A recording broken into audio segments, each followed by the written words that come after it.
Alors, on va découvrir ces engagements dans quelques instants. Je vous propose de ne pas oublier de vous connecter. Et nous avons normalement une question à vous poser, si on peut me l'afficher. Parce que je ne l'ai pas. La question ne s'est pas affichée. Elle est là, voilà. Donc, vous pouvez vous connecter sur le flashcode. Vous répondez à cette question et on donnera la réponse tout à l'heure. Ce que je vous propose tout de suite, c'est de découvrir les engagements, la raison d'être de la FHP en vidéo.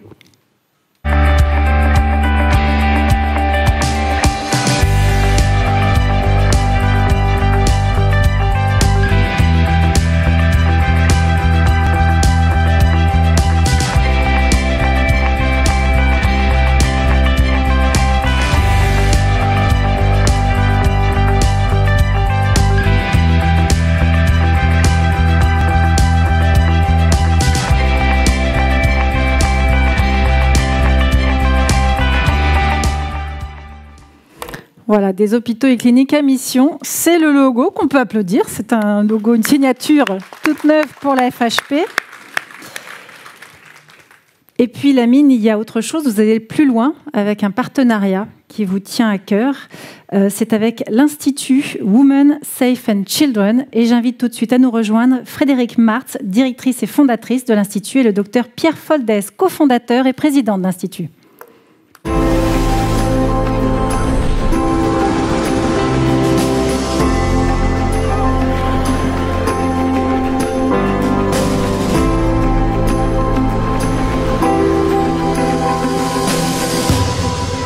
Ainsi que le docteur Sophie Bauer, qui est initiatrice de ce partenariat, cette convention qui a fait la mise en relation avec ce beau témoignage et cette belle mission.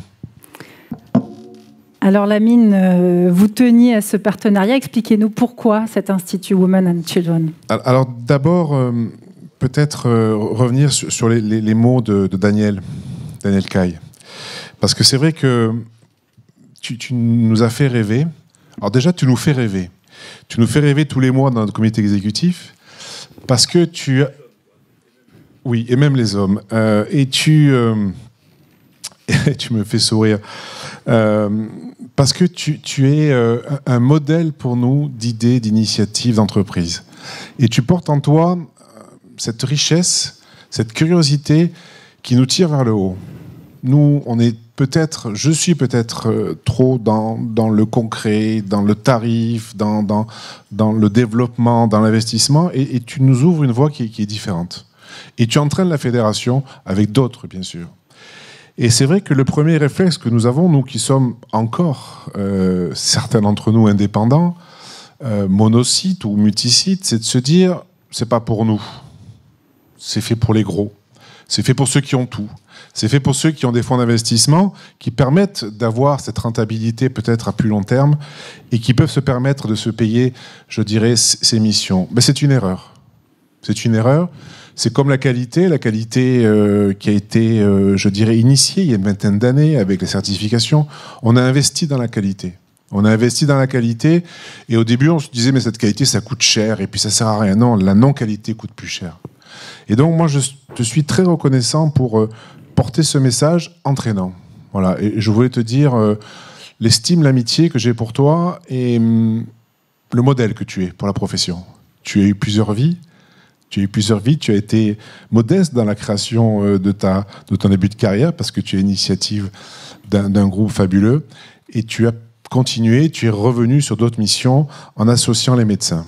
Voilà, en associant les médecins, je dis tout à l'heure, ce sont les médecins qui sont les garants de la qualité et qui sont les garants de la sécurité des soins avec nous aussi. Donc voilà, je voulais qu'on t'applaudisse, Daniel, parce que tu es pour nous un modèle.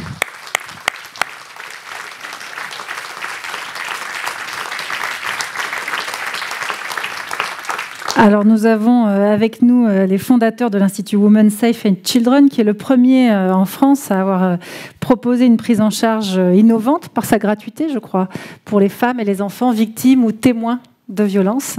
Je vous pose la question à vous, Pierre Foldès, vous en êtes où aujourd'hui de l'avancée de cet institut ? On a essayé de réfléchir il y a 14 ans à peu près sur ce problème gigantesque. Je vais commencer par un chiffre, on ne vous citera qu'un seul chiffre, c'est 3,8. 3,8 femmes sur 10 dans tous les pays du monde singulièrement en France, auront à faire face à une situation de violence grave dans leur vie. Donc, en fait, c'est le plus grand problème de santé publique, parce que ça fait 10 fois les accidents de la route, 4 fois l'oncologie. Et si vous cherchez une mission pour l'hospitalisation privée, en voilà une. Hein. Il est hors de question qu'un problème aussi grave de cette ampleur soit réservé à l'hospitalisation publique. Donc l'idée était d'essayer de faire face à tout ça, et on a une idée, une innovation qui a merveilleusement bien marché, qui est représentée par Frédéric, qui a créé tous ces protocoles. C'était d'abord de créer un lieu où on traitait toutes les formes de mission, toutes les formes de violence, pardon, qu'elles soient familiales, sexuelles, à l'université, etc. Et ensuite de tout offrir de façon globale et totalement gratuite, en mettant la santé à côté de la justice, et au bien-être et à la prise en charge sociale. Et ça a merveilleusement bien marché. Et cet outil qui est maintenant parfaitement rodé, qui commence à essaimer, on voudrait le partager. Merci Lamine Garbi, merci Béatrice de penser à nous. Et ce mariage va profiter avant tout. Enfin, je vais laisser la parole à Frédéric. Frédéric Martz. Vous avez, si vous voulez, une télécommande pour faire avancer des illustrations, si vous en avez. On voilà. n'a pas d'illustration. Non, mais c'est bon, ça apparaît derrière vous. Voilà, c'était juste pour dire que la santé, pour nous, elle était essentielle, puisqu'elle était la grande absente à l'époque, quand on réfléchissait il y a 12 ans. On parlait des violences faites aux femmes et on parlait du social, de la justice, mais l'absence de la santé nous posait un problème. C'est vrai que Pierre a cité, on va dire, cette santé qui est divisée un peu en deux. Pour les professionnels, c'est le public, le privé. Il est important pour nous de dire que c'est bien la patiente ou la cliente, enfin peu importe comme vous voulez l'appeler, mais qui choisit le lieu dans lequel elle veut déclarer la violence dont elle a été victime. Donc c'est important de dire que cette union, elle nous a paru essentielle, d'abord parce que la santé est primordiale, et quand une personne est en mauvaise santé, on a beau lui indiquer un parcours vers la reconstruction, elle n'ira pas parce qu'elle est psychiquement ou physiquement en très mauvaise santé. Alors concrètement, en fait, c'est quoi les femmes ou les enfants victimes de violences à l'hôpital même peuvent aller Non. Alors, est-ce que je peux évoquer la convention? Donc l'idée, c'est que nous nous sommes installés à Saint-Germain-en-Laye, tout près de la clinique Vivalto, mais aussi de l'hôpital public, puisqu'il y a effectivement une clinique privée, un hôpital privé et un hôpital public. L'idée, c'était d'être à proximité d'un lieu de soins, puisque l'Institut ne fait pas de soins. Elle oriente vers des dispositifs effectivement qui vont être soit les services d'urgence ou on va dire des professionnels qui arriveront à amener des preuves des formes de violence subies, qu'elles soient psychologiques ou physiques. D'accord. En quoi, Lamine, c'était très important pour vous, ce partenariat ? Parce que c'est un sujet dont on parle, c'est un sujet qui est connu, et il n'y a pas vraiment d'action. Et j'aimerais qu'on aille plus loin. Pour moi, c'est une première pierre, cette convention. Première pierre, j'aimerais qu'on aille plus loin dans la protection des femmes, des enfants et des hommes aussi. Des hommes aussi. Il n'y a pas que les femmes qui subissent des violences, il y a des hommes aussi. On les oublie un petit peu. Ça s'appelle Women Safe and Children, il y a un problème. On va compléter.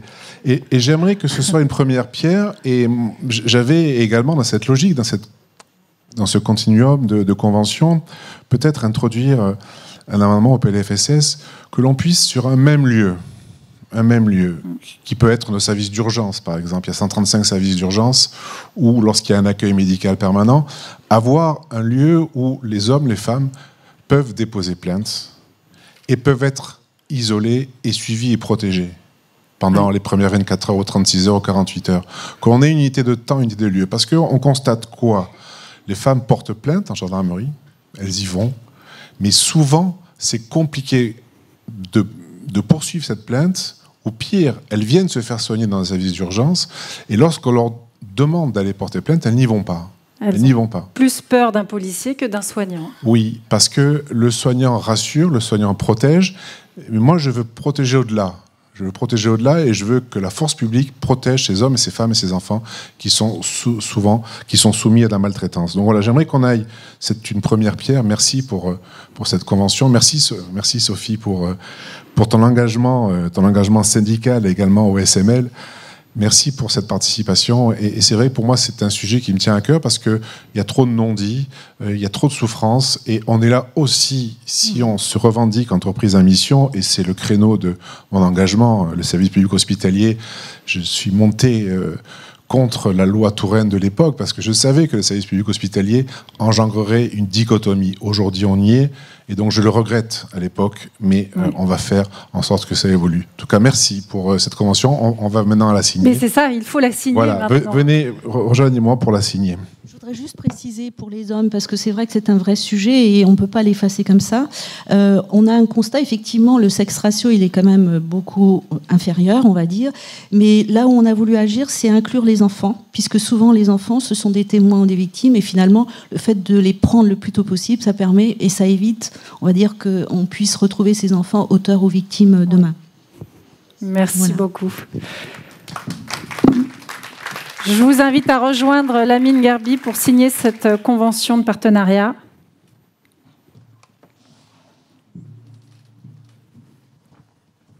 Attention, j'ai pas le point.